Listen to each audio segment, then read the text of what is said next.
Loading onto YouTube nowadays can be an experience filled with gloom. It seems like as humans, we enjoy ranting and hating on things, especially those that we like. I guess after all, it's in our nature to want the best for things we have a passion for, and it's no different in the gaming space. Whether I'm watching videos on how Call of Duty fell off, or even here on YouTube, making my own critiques on games. But if there is something I enjoy even more than hating on all my favourite video games, it's getting hyped up for new video games. If you're doing it, stop it. Get some help. I always enjoyed the Battlefield series, and their somewhat realistic depiction of large-scale warfare.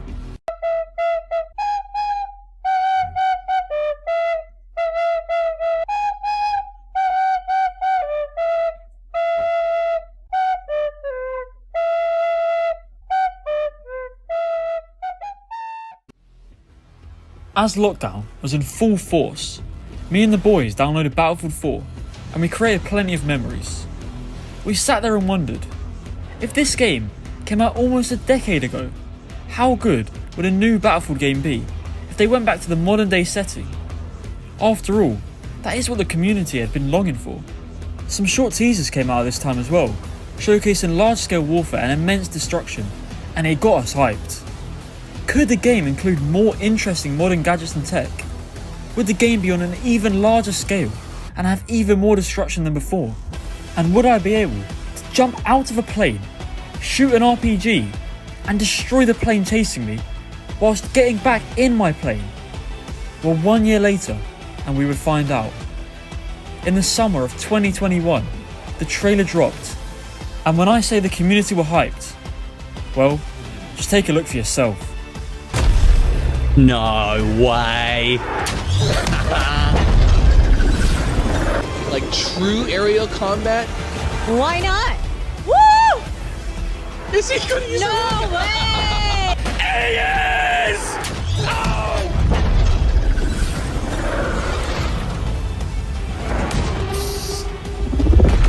The trailer perfectly encapsulated everything we loved about Battlefield, even including the famous render zoot clip with the plane in the RPG.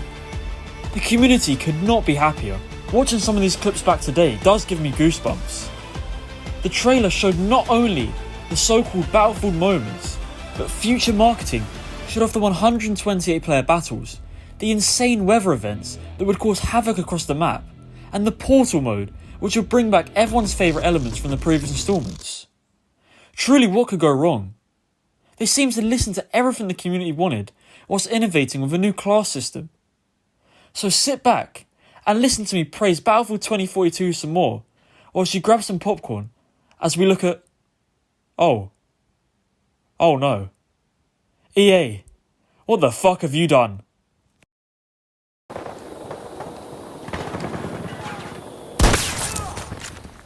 We all know by now that EA doesn't exactly have the best track record when it comes to pleasing their fans.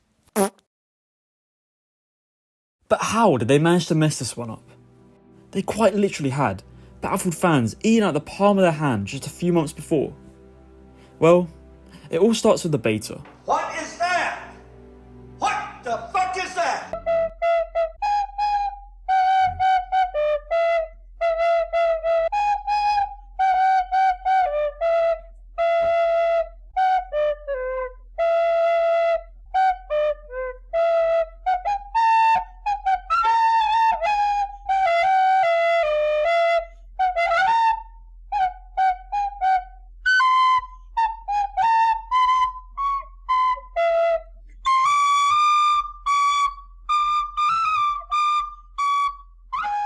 Yes, the footage you're seeing on screen is all beta footage, just 1 month before the game would officially release. Poor hit registration, terrible glitches, visual bugs, this beta had it all. But underneath that was a game that fell off, and that brings us to the release period of the game. The community wanted pretty much just a Battlefield 4.5, with some innovations, whilst not steering too far away from what made the game loved in the first place. What we got, however, was something that didn't even play like Battlefield anymore. The new hero shooter style system replaced the class system. The class system of the past was a key pillar of Battlefield, allowing players to choose from 4 simple roles: Assault, Support, Engineer and Recon. These 4 roles all had their different strengths. Assault focused on taking out members of the enemy team, or Recon, who benefited from being able to spot enemies and take them out from vast distances. The new hero system, however, completely took this away. Instead of class-based perks, the game had heroes with their own abilities, but the option to choose from any weapon in the game.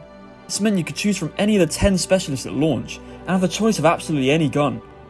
This takes away the immersion of playing a role to its perfection. For example, in Battlefield 4, I could choose Recon and snipe from the hills, whilst my squadmates rush in as Assault, as I spot enemies for them at a distance. I could do this with even no communication with these players, as I knew my role when I picked the class. The specialist system creates situations where everyone will choose the best guns in the game and ruin the variety that's meant to be seen in large-scale warfare. More on that point of scale and large-scale warfare, we must talk about the map design and the 128 player count, and well, to put it simply, it just did not work. Limited to next gen only, 128 player battles were meant to simulate epic situations, but in reality, it created a frustrating experience. Maps had complaints from the community, such as being too large and not having enough cover, and they didn't provide that same gameplay loop that we expect from a Battlefield game. The call-in system would amplify these issues, but I'll get more into that in a minute. With the portal mode bringing back some of the best maps in Battlefield history, it really exacerbated the issue that the maps were clearly not up to scratch, and it was needing some heavy reworks to meet expectations. Now, Battlefield games always have a tough time trying to balance the vehicles and trying not to make them too strong. Despite a good player being able to rack up lots of kills in tanks and jets in Battlefield 4, I always felt I could take them out. The call-in system that I alluded to before, however, meant that even if you took out that tank, they would eventually get it back to that power position and be able to rack up the kills again. When I think of Battlefield, I think of destruction and levolution. The skyscraper falling down comes to mind, but even the ability to destroy any building in previous titles brought a sense of immersion. Being in a building as half of it gets blown away is a thrilling experience, and one where I wondered how crazy it could become in a modern title. But once again, I was let down, with them not developing on the formula from Battlefield 4.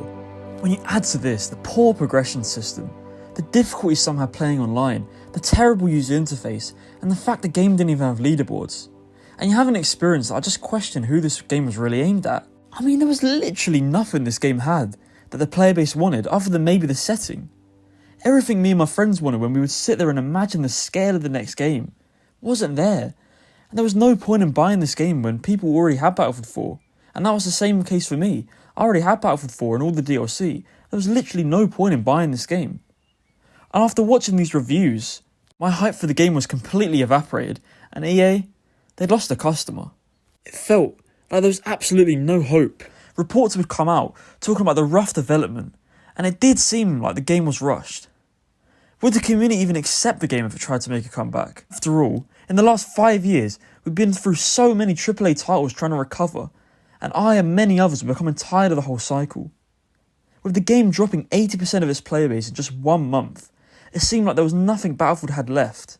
But as the old saying goes, once you have hit the bottom, the only way is up.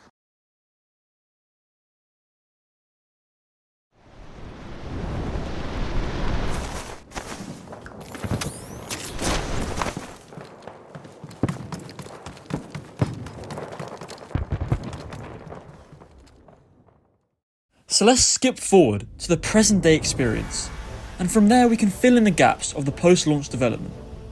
I have seen the recent hype surrounding this game, the release of the Season 4 update, and its introduction to PS Plus, which introduced tons of people to the game, and all of this hype finally convinced me to give this game a try. Firstly, let's discuss gameplay. Any game worth its salt must have a good gameplay loop. I was pleasantly surprised to see the returning old class system when I first loaded up. However, it works slightly differently.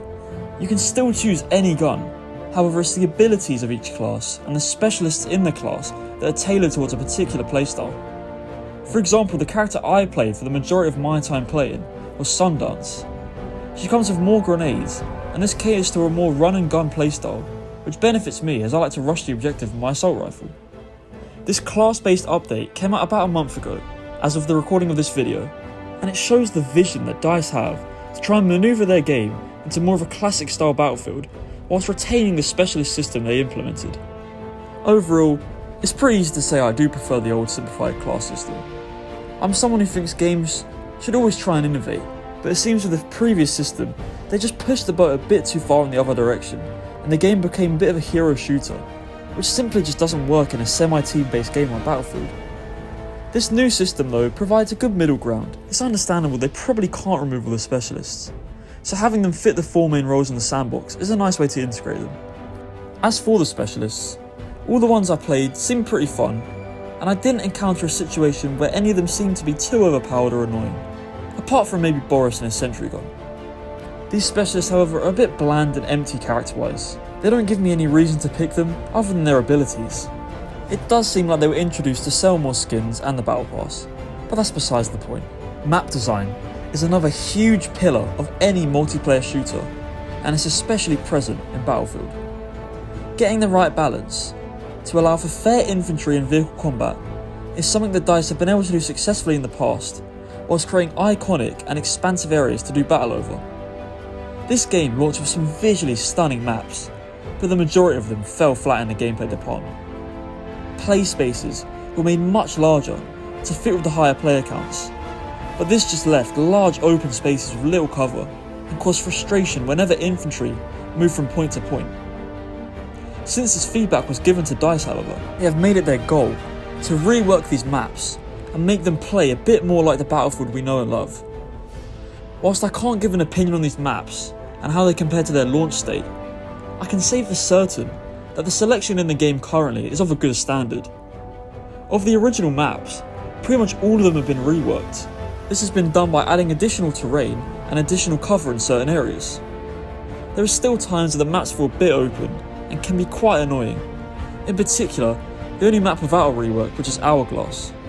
But as a whole, the maps do provide a fun experience. These maps to me are best experienced on Breakthrough. Whilst Conquest is still a ton of fun, I really enjoy the push-pull battles found in Breakthrough. The maps do stay true to most of their previous counterparts, mainly in the sense that they have incredible areas where the flags are located. Attacking on the boat on Discarded, or climbing the huge hill on Exposure come to mind, which are stages of the Breakthrough game mode on these maps that provide intense and engaging gameplay that allows the immersion of these large battles to shine through. At times I find myself entering these areas on the maps, witnessing explosions and jets flying over, and it creates a feeling that only a game titled Battlefield can provide. Yes, believe it or not, it feels like you're in a battlefield. All in all, the maps in Battlefield 2042, in their current state, provide a solid gameplay experience. In Breakthrough, there are fun objectives to attack and defend, with the ability to win on each side. In Conquest, there's a very strong mix of good maps, and now with the addition of portal maps, there is a wide variety. Whilst for me, they don't reach the same level as those found in Battlefield 4 or 1, and they don't have the scale of levolution and destruction that are found in those games. They're certainly serviceable, and DICE have done a very good job in bringing them up to standard. But what about the gunplay, I hear you asking? Well, there isn't really much to say here, truth be told, as it's pretty meh. The selection of guns is very small compared to what I expected, and a lot of them feel like laser beams with little recoil.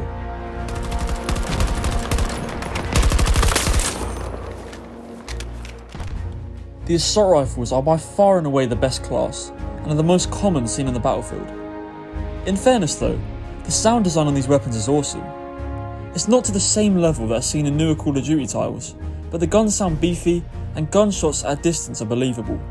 The weapons have lots of attachments too, and they can be swapped on the go with the new Plus system. It's a cool gimmick, but it's one that I find myself not really using very often, as to me it's much easier to start the game with the attachments I want, and then play in that style. Sometimes in the heat of the action however, switching to a closer range sight can be vital. It's all good having good map design and good gunplay, but can you keep me playing for a long period of time? How does Battlefield 2042 compete with other AAA titles in this aspect? Well, it's hard to tell really. The base levelling system is pretty good, with 99 normal levels and a further 1000 S levels, which are basically just master procedure levels. Add to this a battle pass with some cool rewards, and the ability to earn more guns, attachments and specialists, and there is a lot to do in the early levels. The thing that surprised me the most however was the mastery grind.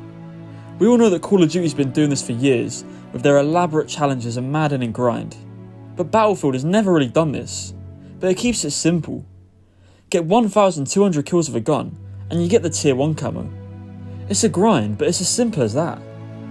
Personally, I do feel Battlefield could do with an extra layer of progression. Maybe a reason to get all the guns to tier 1, get an additional camo afterwards, but maybe that would be a bit too similar to COD. Or maybe a specialist mastery system. Either way, progression has never really been a huge part of Battlefield. The game encourages fun over anything, and it wants you to enjoy yourself in the game rather than doing tedious challenges with a payoff at the end. I can appreciate this view now, but when the game came out, I can imagine players getting extremely bored with this, as there was nothing to do and a limited amount of base content. And before I forget, Portal mode is also awesome. It brings back loads of old fan favourite content, but I didn't really see it necessary to review it as much, as everyone already knew this since the game released. One thing this game desperately needs now though, is a server browser feature. Finding a server I enjoyed playing on was one of my favourite things to do on Battlefield 4. Me and my friends would create little rivalries of other players on the servers, and we would see them over the week on the server as well. And finally, as this is modern gaming, we should discuss the monetization. For a game published by EA, this game is surprisingly not too bad. Am I ever going to pay for the skins in the store? Well, no. Battle Pass is a one-time purchase, as it gives back enough credits to buy the next one.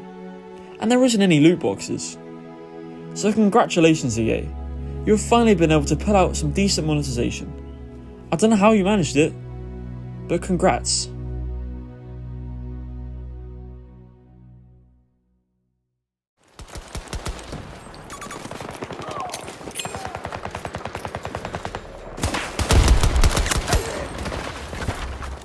It's been one long journey, for both the developers and the player base.